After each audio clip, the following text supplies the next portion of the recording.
Joined now by Frank Isola at the Frank Isola on Twitter, SiriusXM, and ESPN.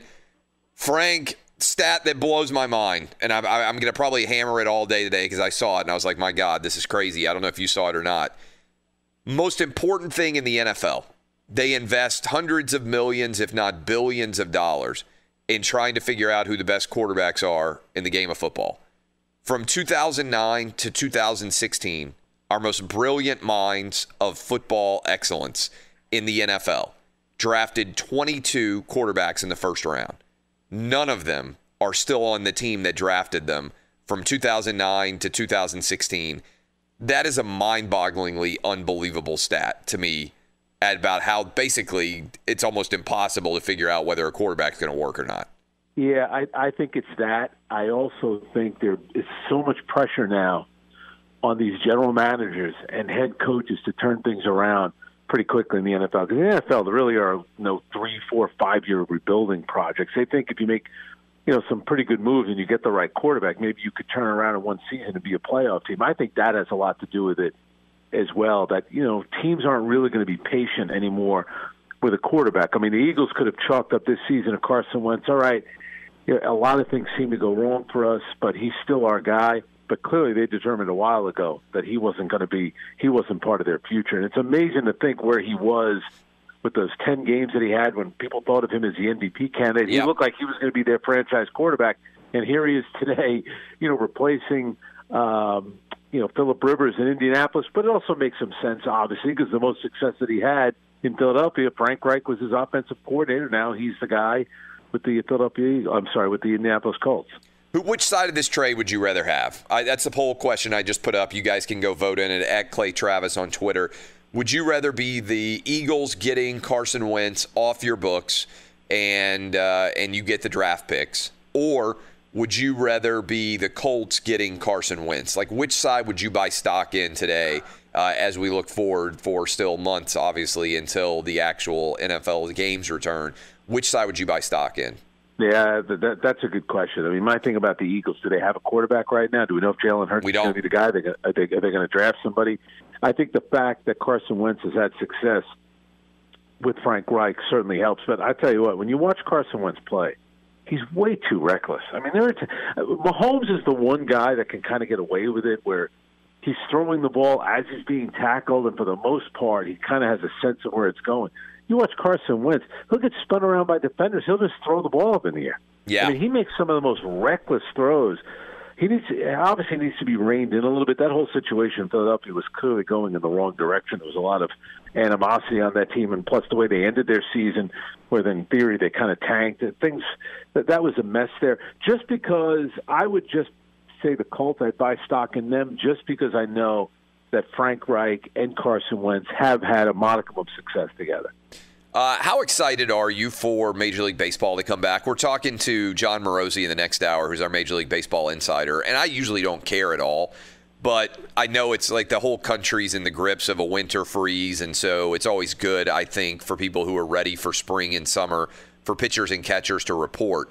But for there to be a 162-game baseball season on the horizon, I feel like baseball is poised, knock on wood, to be the first sport that returns to some semblance of normalcy. And people out there, well, the NFL played that. Yeah, but it didn't feel 100% normal with the NFL.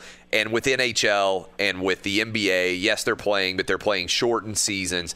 I think, and some people may say I'm crazy, but I think by July, we'll see a lot of stadiums close to normal capacity, because I think the way all the vaccines are going out and the number of cases just collapsing with COVID and everything else, I think you can see in the Major League Baseball season, I don't think it'll be there in April when they start, but I think you can see normalcy returning at some point this season. Am I crazy, and are you looking forward to baseball maybe more so than you normally would?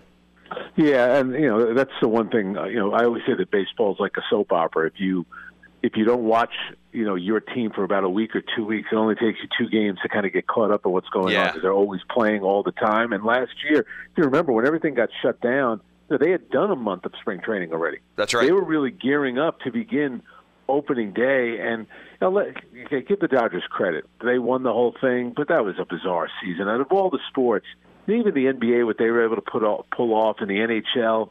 Baseball playing a 60-game season, that's not baseball. I'm sorry. They didn't even get to 81 games, which would have made it half of the season. Yeah. But I always enjoy baseball, and in New York, people are excited because there's a new owner here with the Mets. There's always pressure on the Yankees, who are one of the few teams in sports where their success is only based on whether or not they get to a World Series and win. Nothing else will do. I'm looking forward to it because I kind of felt like last season, out of all the sports, that seemed to be the one that was the least legit. Again, it's a championship. The Dodgers earned it. Congratulations to them. But it wasn't a real season. I agree with you. I think this season will get back to normalcy on some level for baseball. What's going on? Are you buying in? I know they played last night. And again, I'm not, for years, I've been saying anybody trying to judge anything in the NBA based on the regular season it's a fool's errand because guys aren't playing. I mean, you had Kevin Durant, I believe, and also Anthony Davis out. But Brooklyn went on the road and won against L.A., their fifth straight win. Are you buying in at all to the idea that Brooklyn is a legitimate contender for the crown based on their triple crown of talent? Well, the one thing is, Kevin Durant, most of the games that he's missed, he's been in COVID protocol, and he had tested positive back in March, and it was just contact tracing. So he's missed about 8 games just based on that, and they've done really well without him. But he's an unbelievable player. He's the second best player in the league behind LeBron. And James Harden is great. The one thing about Harden, I always say, he looks like your 40-year-old uncle who was heard, with all these, he's heard his 20-year-old nephew talking about how good he is at the park, and then he shows up and he's tearing it up because he looks like an old guy out there now because he's so out of shape. But the dude can play. And I get it. He lives the life of a single guy in the NBA. God bless him. But when it comes time to play, he loves playing basketball. He's incredibly productive. He has been great since he joined the Nets. The key for that team will be Kyrie because he's a little flaky. He was gone for 2 weeks. We still really don't know why. He kind of disappeared for 2 weeks. And when he's locked in on the defensive side, because offensively you never have to worry about Kyrie Irving. That guy is a great offensive player. He could score in traffic like the Hall of Famer Isaiah Thomas for a guy his size. It's amazing what he could do around the basket with big players and still kind of twist his body, score in all different ways. But they're a legitimate team, and they'll get somebody in that buyout market. That's the one thing, as you know, Clay, that's the one thing about the NBA. Once the trading deadline passes, then, all these guys in the final year of their contract, they get buyouts with their team, and it's almost like a free agent season one more time. I know a lot of fans don't like it, but that would be one thing I would look out for with both the Lakers and the Nets, getting someone in kind of that buyout market after the trade deadline. In fact, one of the players could be a guy like Andre Drummond. The reason they're playing the NBA All-Star Game is money, right? I mean, the reason every pro sports league exists is for money. And there's a lot of money at stake. They're playing in Atlanta, I believe, on March the 7th. And the NBA players are not happy about it. There's also talk that I saw this story, and I thought it was interesting, that the NBA has been trying to encourage a lot of its top players to get the COVID vaccine. And a lot of them are not interested in doing PSAs to encourage people to get the vaccine, all these different things. It seems like there's some tension in the league between ownership and players over the protocols that are going to exist in this season. Do you feel that as a guy who has covered the league for a long time? You saw Draymond Green kind of go off on ownership versus players. There seems like a big amount of tension between ownership and employees right now. Do you see it, and what is going to make that tension less severe? Yeah, really quick on the Draymond Green thing. The Andre Drummond, the agent, and the Cavaliers, that they were all in agreement on this. So it's not like this just came out of nowhere. He knew when he opted into his contract for $28 million, this was a conversation that took place a while ago, that if they couldn't trade him, they'll do something with him after March 24th. As for the All-Star game, I think when LeBron came out, LeBron never comes out and says something unless he wants it out there. And when he came out, about 10 days ago, 2 weeks ago, and he killed the All-Star game, he also said he was going to be there. I think his big point was, you told us we were going to be off for this full week, and that's what we're kind of looking forward to. So they wanted LeBron to show up December 22nd, opening night. That's when he got his ring. But Christmas Day game, obviously, that means a lot to the NBA. Now, he's played in every game thus far, and I think that's probably what bothered him. But guess what? Take it up with the union. Because if the union doesn't agree to this, then there is no All-Star game. And the NBA is trying to make money. That's how the players, get paid. It's a game for the fans. It's a game for TNT because the game's going to be on Turner. So these networks, ESPN, Turner, they've invested a lot of money in the NBA. I get it. For a lot of the players, it's going to be a big inconvenience. I think the biggest issue the players have, Clay, with what's going on is that they were originally told there wasn't going to be an All-Star game. And I think what you'll see happen, I think you'll see 4 or 5 of them bail out at the last second. Remember now, in years past, in a normal year, the league would really come down on guys like that. I'm not so sure they'll do that this year. I think you'll see certain guys bail out of the game. LeBron said he was going to be there, but I think that's the biggest issue. But again, take it up with your union. If the union had held firm and said we're not playing this game, then there's no All-Star game. It's interesting that there seems to be a big tension in the NBA, and I don't think it really exists in any other sport where there's sometimes labor and management issues. Baseball certainly has had its fair share of management labor issues.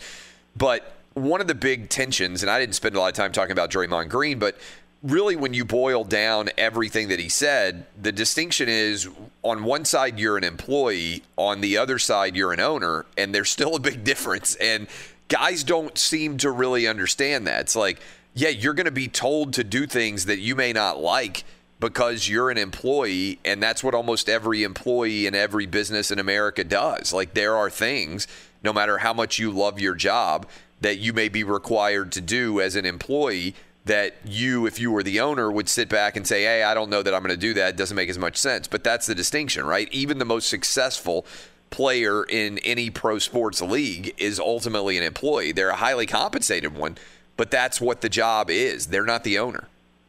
Yeah, and a couple of things he said was that when James Harden did what he did, everyone was killing him. Well, everyone was killing James Harden because when he was supposed to be in training camp, he was at a club in Atlanta. Yeah.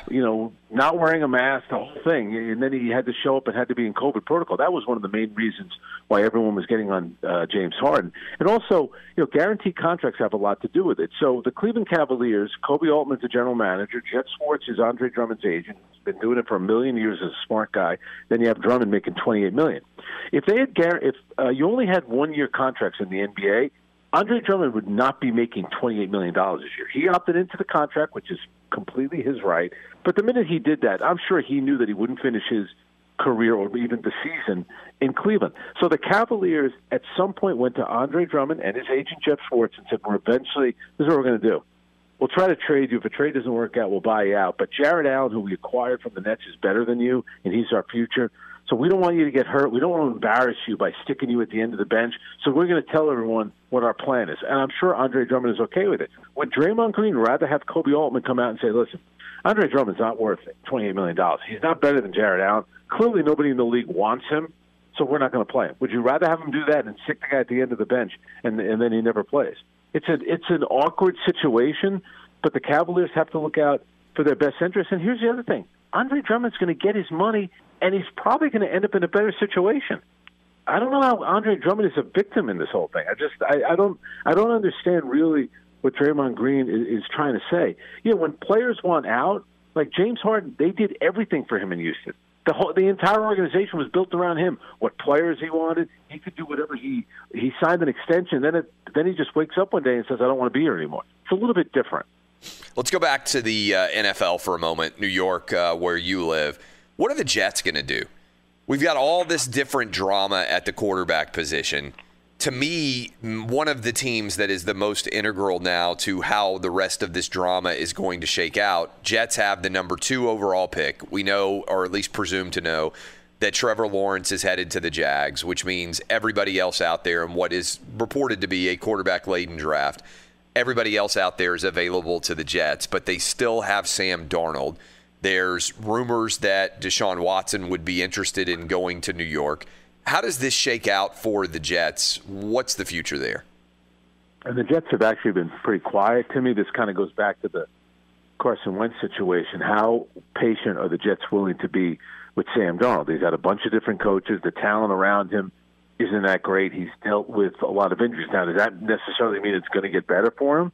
I don't know about that, but I think if you're the Jets, you have to be very confident if you're going to keep Sam Darnold, that you do believe that he's your guy, Or let's say they can't make a trade for Deshaun Watson, which obviously if you could make a reasonable trade, that would be the way you would go.